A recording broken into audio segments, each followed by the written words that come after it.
Article 25 തൊട്ട് 28 വരെയുള്ള ആർട്ടിക്കിളുകളാണ് റിലീജിയനെ പറ്റി പരാമർശിക്കുന്നത്. നമുക്കറിയാം, ഇന്ത്യ എന്ന് പറയുന്നത് മതാത്മകമായിട്ടുള്ള റിലീജിയസ് ആയിട്ടുള്ള ഒരു രാജ്യമാണ്. അതുകൊണ്ട് തന്നെ കോൺസ്റ്റിറ്റ്യൂഷണൽ മേക്കേഴ്സിന് റിലീജിയനെ പറ്റി കൃത്യമായൊരു മെൻഷൻ ഭരണഘടനയിൽ വേണമെന്നുണ്ടായിരുന്നു. അതിന്റെ ഭാഗമായിട്ടാണ് ഇത്തരത്തിലുള്ള ആർട്ടിക്കിളുകൾ നമ്മുടെ കോൺസ്റ്റിറ്റ്യൂഷനിൽ ഇടം പിടിച്ചിരിക്കുന്നത്. ആർട്ടിക്കിൾ 25 തൊട്ട് 28 വരെയുള്ള ഭാഗങ്ങൾ മതവുമായിട്ട് ബന്ധപ്പെട്ട് നിൽക്കുന്ന ആർട്ടിക്കിളുകളാണ്.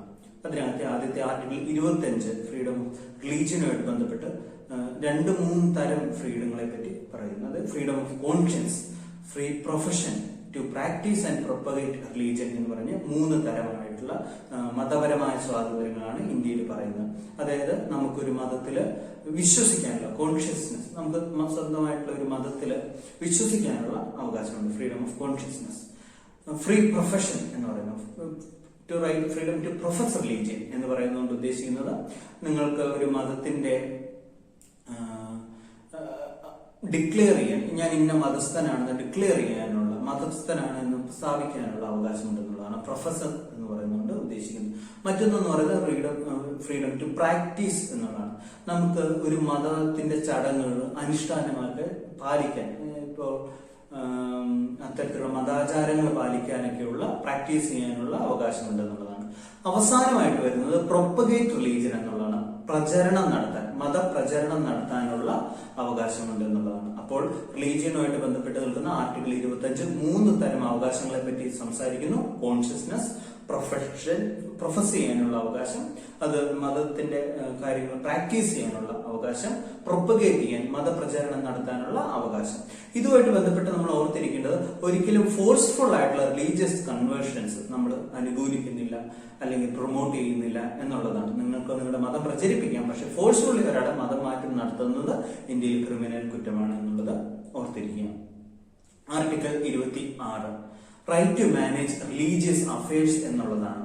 അതായത് മതസംഘടനകൾക്ക്, മതസ്ഥാപനങ്ങൾക്ക്, മതങ്ങൾക്ക് അവരുടെ സ്ഥാപനങ്ങൾ മാനേജ് ചെയ്യാനുള്ള, സാമ്പത്തികപരമായ കാര്യങ്ങൾ, മറ്റ് ഇടപാടുകൾ എല്ലാം മാനേജ് ചെയ്യാനുള്ള, ഭരിക്കുകയും കാര്യങ്ങൾ തീരുമാനിക്കുകയും ചെയ്യാനുള്ള അവകാശം കൊടുക്കുന്ന ആർട്ടിക്കിളാണ് ആർട്ടിക്കിൾ 26 എന്ന് പറയുന്നത്, right to manage religious affairs. അടുത്തത് എന്ന് പറയുന്നത് ആർട്ടിക്കിൾ 27. ആർട്ടിക്കിൾ 27 എന്ന് പറയുന്നത് ഫ്രീഡം ഫ്രം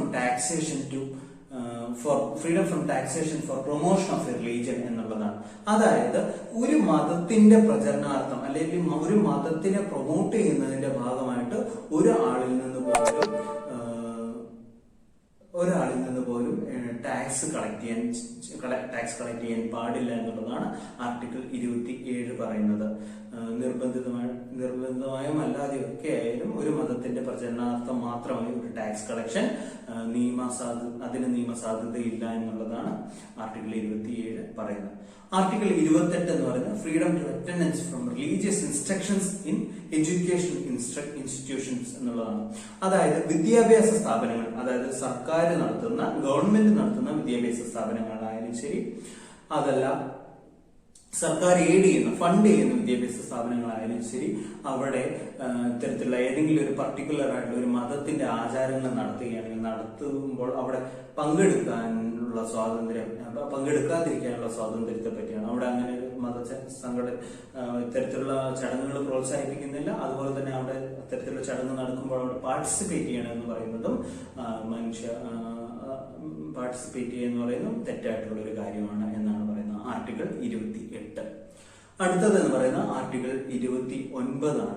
ആർട്ടിക്കിൾ 29, 30 നമ്മളൊരു സെപ്പറേറ്റ് ടൈറ്റിലാണ് കാണുന്നത്.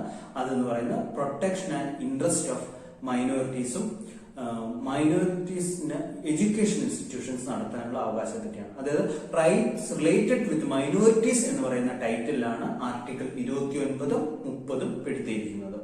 അതായത് 25 തൊട്ട് 28 വരെ റിലീജിയസ് റൈറ്റ്സ് ആണെങ്കിൽ 29, 30 മൈനോറിറ്റി റൈറ്റ്സ് ആണ് എന്നുള്ളത് ഓർക്കുക. ന്യൂനപക്ഷങ്ങൾ എന്നുള്ളതാണ് മൈനോറിറ്റിയുമായിട്ട് ബന്ധപ്പെട്ട്. മൈനോറിറ്റി എന്ന് വെച്ചാൽ ന്യൂനപക്ഷങ്ങളെയാണ് ഉൾപ്പെടുത്തിയിരിക്കുന്നത്. ആർട്ടിക്കിൾ 29 എന്ന് പറയുന്നത് protection and interest of minorities. ആരാണ് ന്യൂനപക്ഷം? എല്ലാ സമൂഹങ്ങളിലും ഒരു ഭൂരിപക്ഷ സമൂഹവും ന്യൂനപക്ഷ സമൂഹവുമാണ്. ഉണ്ടാകും. അപ്പൊ അതിനകത്ത് ഇന്ത്യയിലെ ന്യൂനപക്ഷങ്ങൾ എന്ന് പറയുന്നത് മതപരമായിട്ടുള്ള അടിസ്ഥാനത്തിലാണ് ഹിന്ദുക്കൾ ആണ് ഭൂരിപക്ഷം. ന്യൂനപക്ഷം എന്ന് പറയുന്നത് ക്രിസ്ത്യാനികളായിരിക്കാം, മുസ്ലിംസ് ആയിരിക്കാം, പാഴ്സികളായിരിക്കാം, സിഖ് വംശജരായിരിക്കാം. ലാംഗ്വേജിന്റെ അടിസ്ഥാനത്തിലാണെങ്കിൽ ഇപ്പൊ കേരളത്തിലെ ലിംഗ്വിസ്റ്റിക് മൈനോറിറ്റി, ഭാഷാ ന്യൂനപക്ഷങ്ങൾ എന്ന് പറയുന്നത് ഇവിടെയുള്ള തമിഴരാണ്, കന്നഡക്കാരാണ്. ഇത്തരത്തിലുള്ള രീതിയിൽ വിഭിന്നമായ രീതിയിൽ മൈനോറിറ്റി വ്യാഖ്യാനിക്കപ്പെടാറുണ്ട്. അപ്പൊ ഇത്തരത്തിലുള്ള വിഭിന്നമായ ഭാഷ സംസാരിക്കുന്ന സ്ക്രിപ്റ്റ് ഉള്ള ഇത്തരത്തിലുള്ള ആൾക്കാർക്ക് അവരുടെ സംസ്കാരത്തെ, അവരുടെ ന്യൂനപക്ഷമാണെങ്കിലും അവരുടെ സംസ്കാരങ്ങളെ സംരക്ഷിക്കാനുള്ള അവകാശമുണ്ട് എന്നുള്ളതാണ്. ഇന്ത്യ വൈവിധ്യങ്ങളുടെ നാടാണ്, അല്ലെങ്കിൽ വൈവിധ്യങ്ങളെ ഒന്നിപ്പിക്കുന്ന, വൈവിധ്യങ്ങളെ ബഹുമാനിക്കുന്ന ഒരു രാജ്യമാണ് എന്ന് പറയുന്നത് ഇതുകൊണ്ട് കൂടിയാണ്. ന്യൂനപക്ഷങ്ങളെ അത്രമേൽ കരുതലോടെ ട്രീറ്റ് ചെയ്യുന്നു എന്നുള്ളത് കൊണ്ടാണ്. ആർട്ടിക്കിൾ 30, ആർട്ടിക്കിൾ 30 എന്ന് പറയുന്നത് right of minorities to establish and administer educational institutions ആണ്. മൈനോറിറ്റീസിന് വിദ്യാഭ്യാസ സ്ഥാപനങ്ങൾ തുടങ്ങാനും അവരുടെ സംസ്കാരം, അവരുടെ കൾച്ചർ, അവരുടെ പാറ്റേൺ, അവർ പുലർത്തി വരുന്ന ആചാരങ്ങൾ എല്ലാം സംരക്ഷിക്കാൻ, അവരുടെ കൾച്ചർ സംരക്ഷിക്കാനുള്ള അവകാശങ്ങളുണ്ട് എന്നുള്ളതാണ് ആർട്ടിക്കിൾ 30 പറയുന്നത്. Right to manage education institutions, ന്യൂനപക്ഷ സ്ഥാപനങ്ങൾക്ക്, ന്യൂനപക്ഷ മതസ്ഥർക്ക്, ഗ്രൂപ്പുകൾക്ക് വിദ്യാഭ്യാസ സ്ഥാപനങ്ങൾ നടത്താനുള്ളതിനെ പറ്റിയാണ് 30 പറയുന്നത്. അടുത്തതായിട്ട് പറയുന്നത് ആർട്ടിക്കിൾ 31. ആർട്ടിക്കിൾ 31 എന്ന് പറയുന്നത് നമ്മൾ ഓർക്കണം, ഇപ്പോൾ നിലവിലില്ലാത്ത ഒരു ആർട്ടിക്കിളാണ്. ആർട്ടിക്കിൾ 31 റൈറ്റ് ടു പ്രോപ്പർട്ടി ആയിരുന്നു. റൈറ്റ് ടു പ്രോപ്പർട്ടി, സ്വകാര്യ സ്വത്തിനുള്ള അവകാശം എന്ന് പറയുന്നത് ഇപ്പോൾ ഇന്ത്യൻ ഭരണഘടനയിലെ ഒരു ഫണ്ടമെന്റൽ റൈറ്റ് അല്ല, പകരം അതൊരു ലീഗൽ റൈറ്റ് ആയിട്ടാണ് കണക്കാക്കുന്നത്. ഇന്ത്യൻ പലപ്പോഴും ചോദിക്കുന്ന ഒരു ചോദ്യമാണ് right to property. What is right to property? Right to property ഒരു ഫണ്ടമെന്റൽ റൈറ്റ് ആണോ, കോൺസ്റ്റിറ്റ്യൂഷണൽ റൈറ്റ് ആണോ, ലീഗൽ റൈറ്റ് ആണോ എന്ന് ചോദിക്കുന്നത്. അത് ലീഗൽ റൈറ്റ് ആണ്. ആർട്ടിക്കിൾ 31 ഇന്ത്യൻ ഭരണഘടനയിൽ ഒറിജിനൽ കോൺസ്റ്റിറ്റ്യൂഷൻ ഉണ്ടായിരിക്കുന്ന ഒരു ആർട്ടിക്കിളാണ്. പക്ഷെ പിന്നീട് 1978 ആദ്യത്തെ ജനതാ ഗവൺമെന്റ്, അല്ലെങ്കിൽ ഫസ്റ്റ് നോൺ കോൺഗ്രസ് ഗവൺമെന്റ് എന്ന് പറയുന്നത് മൊറാർജി ദേശായിയുടെ നേതൃത്വത്തിലുണ്ടായിരുന്ന ഗവൺമെന്റ് 44ാം ഭരണഘടനാ ഭേദഗതി വഴി, അമെന്റ്മെന്റ് പ്രത്യേകം ഓർത്തിരിക്കണം, 44th കോൺസ്റ്റിറ്റ്യൂഷൻ അമെന്റ്മെന്റ് വഴി എടുത്തു കളഞ്ഞ ആർട്ടിക്കിളാണ് ആർട്ടിക്കിൾ 31 എന്ന് പറയുന്നത്. അങ്ങനെ റൈറ്റ് ടു പ്രോപ്പർട്ടി അബോളിഷ് ചെയ്തൊരു ആർട്ടിക്കിളാണ്. ഇപ്പൊ അത് നിലവിലില്ല എന്നുള്ളത് ഓർത്തിരിക്കുക. ഇത് കഴിഞ്ഞു കഴിഞ്ഞാൽ നമ്മൾ ഏറ്റവും പ്രധാനപ്പെട്ട മറ്റൊരു ആർട്ടിക്കിളാണ് ആർട്ടിക്കിൾ 32 എന്ന് പറയുന്നത്. കോൺസ്റ്റിറ്റ്യൂഷണൽ റെമഡീസ് എന്നുള്ളതാണ് ആർട്ടിക്കിൾ 32 ഉൾച്ചേർത്തിരിക്കുന്ന ആർട്ടിക്കിൾ എന്ന് പറയുന്നത്. Right to constitutional remedies. എന്താണ് ഈ കോൺസ്റ്റിറ്റ്യൂഷണൽ റെമഡീസ് എന്ന് പറയുന്നത്? അതായത് ഈ പറയുന്ന മൗലിക അവകാശങ്ങളൊക്കെ ലംഘിക്കപ്പെടുകയാണെങ്കിൽ നിങ്ങൾക്ക് കോടതിയിൽ പോകാനും പരാതി പറയാനും അതിനൊരു പരിഹാരം കിട്ടാനുള്ള അവകാശമുണ്ട് എന്നാണ് പറയുന്നത്. അതായത് യഥാർത്ഥത്തിൽ ഈ പറയുന്ന ആർട്ടിക്കിൾക്കെല്ലാം മീനിങ് കൊടുക്കുന്ന, അതിനെല്ലാം അർത്ഥവത്താക്കുന്ന ആർട്ടിക്കിൾ 32 ആണ്. അതുകൊണ്ടാണ് പറയുന്നത് സാക്ഷാൽ BR Ambedkar heart and soul of the constitution എന്ന് വിളിക്കുന്ന ആർട്ടിക്കിൾ 32 ആണ്. The article which gives life to fundamental rights. ഈ പറയുന്ന മൗലിക അവകാശങ്ങൾക്കെല്ലാം ജീവൻ നൽകുന്ന ആർട്ടിക്കിൾ എന്ന് പറയുന്ന ആർട്ടിക്കിൾ 32 ആണെന്നാണ് പറയുന്നത്. റൈറ്റ് ടു കോൺസ്റ്റിറ്റ്യൂഷണൽ റെമഡീസ് എന്ന് പറയുന്നത്. ആർട്ടിക്കിൾ 32 സുപ്രീം കോടതിയിൽ നമ്മുടെ മൗലികാവകാശങ്ങൾ ലംഘിക്കപ്പെടുകയാണെങ്കിൽ സുപ്രീം കോടതിയിൽ അതിന് എതിരെ പോകാനുള്ള അവകാശത്തെ പറ്റിയാണ് പറയുന്നത്. ഇതുമായിട്ട് സാമ്യമുള്ള ആർട്ടിക്കിളാണ് ആർട്ടിക്കിൾ 226 എന്ന് പറയുന്നത്. അത് ഈ പറയുന്ന ഹൈക്കോടതിയിൽ നമുക്ക് റിട്ടിനൊക്കെ പോകാനുള്ള അവകാശങ്ങളുമായിട്ട് ബന്ധപ്പെട്ട് നിൽക്കുന്നതാണ്. അത് ഹൈക്കോടതിയുമായിട്ട് ബന്ധപ്പെട്ട് നിൽക്കുന്നതാണ് എന്നുള്ളത് ഓർത്തിരിക്കുക. ഈ കോൺസ്റ്റിറ്റ്യൂഷണൽ റെമഡീസിൽ നമ്മൾ പ്രധാനമായിട്ട് കാണുന്നത് പലതരത്തിലുള്ള റിട്ടുകളെ പറ്റിയാണ്. പലതരത്തിലുള്ള റിട്ടുകളെ പറ്റി നമുക്കറിയാം. കോൺസ്റ്റിറ്റ്യൂഷൻ ഏറ്റവും സുപ്രധാനപ്പെട്ട ഒരു ഭാഗമാണ് റിട്ടുകൾ എന്ന് പറയുന്നത്. ഏറ്റവും പ്രധാനമായിട്ട് 5 റിട്ടുകളാണുള്ളത്. ഫസ്റ്റ് റിട്ട് എന്ന് പറയുന്നത് ഹേബിയസ് കോർപ്പസ് എന്നുള്ളതാണ്. ഞാൻ 5 റിട്ടുകളൊന്ന് ആദ്യമേ പറയാം. അതായത് habeas corpus, mandamus, prohibition, quo warranto and certiorari. അതായത് ഈ പേരുകളെല്ലാം കേൾക്കുമ്പോൾ അല്പം അപരിചിതമായി തോന്നാം. എന്നാൽ ഇതെല്ലാം ലാറ്റിൻ ടേംസ് ആണ്, ലാറ്റിൻ വാക്കുകളാണ് ഇതെല്ലാം. ആദ്യത്തെ റിട്ട് എന്ന് പറയുന്നത് ഹേബിയസ് കോർപ്പസ് ആണ്.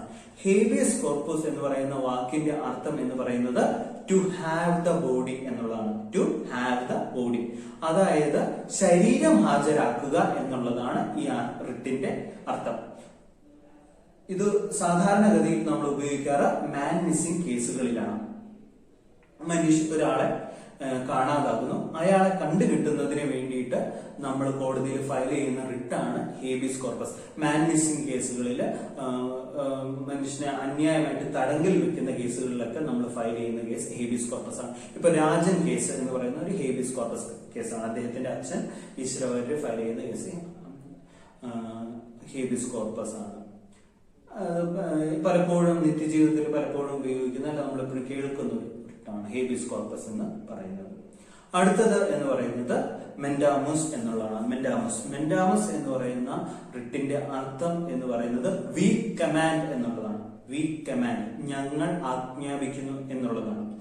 മെൻഡാമസ് എന്ന് പറയുന്ന റിട്ട് നമ്മൾ ഉപയോഗിക്കുന്നത് ഏതെങ്കിലും ഒരു എക്സിക്യൂട്ടീവ് അധികാരത്തിലിരിക്കുന്ന ഒരാൾ ചെയ്യേണ്ട കർത്തവ്യം ചെയ്യാതിരിക്കുകയും അദ്ദേഹം ഇഷ്യൂ ചെയ്യേണ്ട ഒരു ലൈസൻസോ അല്ലെങ്കിൽ ഒരു ചെയ്യേണ്ട ഒരു കാര്യം അദ്ദേഹത്തിന്റെ അധികാര പരിധി ഉപയോഗിച്ച് ചെയ്യേണ്ട കാര്യം ചെയ്യാതിരിക്കും, അതായത് ഒരു ഇന്നാക്റ്റീവ് സ്റ്റേജിൽ ഇരിക്കുമ്പോൾ അതിനെ ആക്റ്റീവ് ആക്കുന്ന ഒരു റിട്ടാണ് മെൻഡാമസ് എന്ന് പറയുന്നത്. അപ്പൊ കോടതി പറയുകയാണ്, കോടതി ഒരു ഓർഡർ വഴി പറയുകയാണ്, ഇന്ന കാര്യം ചെയ്യൂ, ഇന്ന ലൈസൻസ് ഇഷ്യൂ അല്ലെങ്കിൽ ഇന്ന സർട്ടിഫിക്കറ്റ് കൊടുക്കൂ അല്ലെങ്കിൽ ഇന്ന പ്രവൃത്തി ചെയ്യൂ എന്ന് ഒരു എക്സിക്യൂട്ടീവിനോട് ജുഡീഷ്യറി ആജ്ഞാപിക്കുന്ന കമാൻഡാണ് മെൻഡാമസ് എന്ന് പറയുന്നത്. വി കമാൻഡ്, ഞങ്ങൾ ആജ്ഞാപിക്കുന്നു എന്നുള്ളതാണ് മെൻഡാമസിന്റെ അർത്ഥം എന്ന് പറയുന്നത്.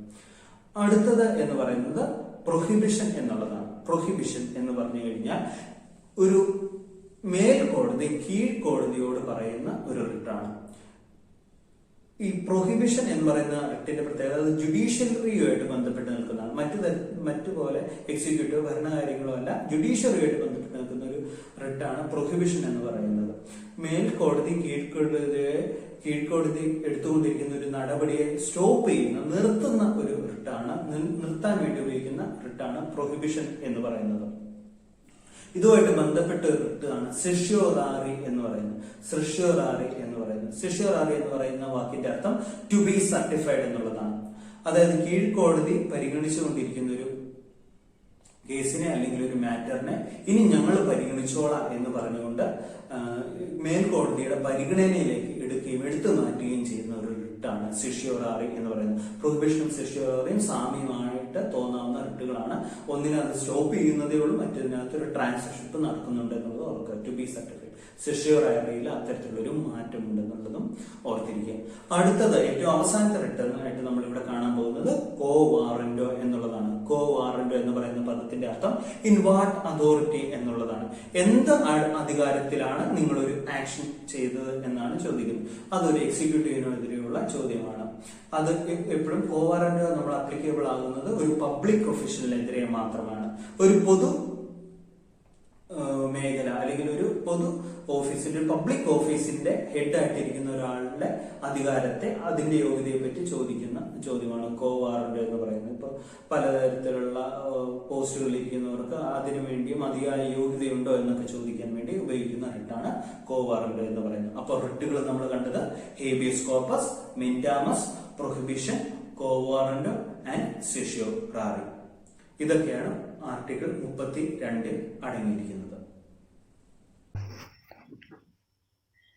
PSC, UPSC, RRB, UGC, NET തുടങ്ങിയ പരീക്ഷകൾക്ക് തയ്യാറാകുന്ന കൂട്ടുകാർക്ക് നമ്മുടെ വീഡിയോസ് ഉപയോഗപ്രദമായി തോന്നുമെങ്കിൽ ചാനൽ ഒന്ന് സബ്സ്ക്രൈബ് ചെയ്ത് സപ്പോർട്ട് ചെയ്യുക. സൈഡിൽ കാണുന്ന ബെല്ലൈക്കൺ കൂടി ക്ലിക്ക് ചെയ്താൽ ഇനിയും അപ്ലോഡ് ചെയ്യുന്ന എല്ലാ വീഡിയോസും നിങ്ങൾക്ക് ആദ്യം തന്നെ ലഭിക്കുന്നതാണ്.